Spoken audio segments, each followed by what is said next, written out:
Well, temperatures ended up being about seasonal average for Medford. 95 was the actual high, 96 in Montague, 80s out towards the east, a little bit more cloud cover out towards Lakeview, and you only managed 85, 64 for Brookings. Now wind speed right now, generally light and variable winds. Medford, Montague 10 to 15 miles an hour. However, we have had stronger gusts 20 to 25 miles an hour in both locations. So here's our future wind gust forecast.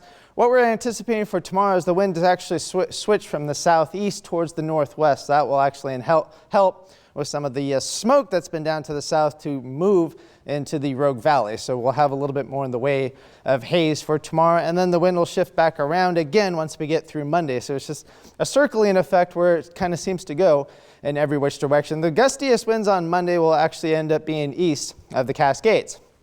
So your weather headlines: hot through Tuesday, lingering smoke and haze throughout the next couple of days, but we get cooler by midweek next week. And that's because there's this broad area of upper level low pressure that's cut off from the main jet stream west of California.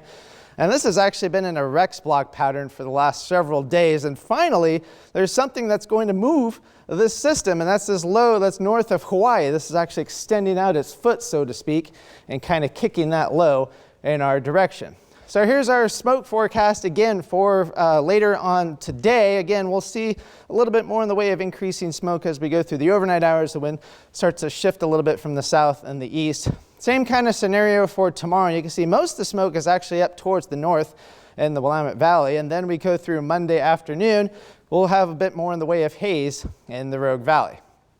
Now, stormcast, again, as that system gets a little bit closer, we'll still see the showers and thunderstorms possible in the Cascades and east of the Cascades for Sunday, and especially into Monday. But then you can see what happens is once we get into Monday afternoon, moisture starting to push a little bit more to the east, a little bit more towards the north. Nothing in the Rogue Valley. You can see there's precipitation up to the north. We're just in this bubble where nothing wants to fall in our neck of the woods. So here is that low pressure off the California coast, slowly moving its way into the area as we go through the next several days. And then finally it pushes out and temperatures start to warm back up just a little bit. So here's our temperature forecast for the next couple of days.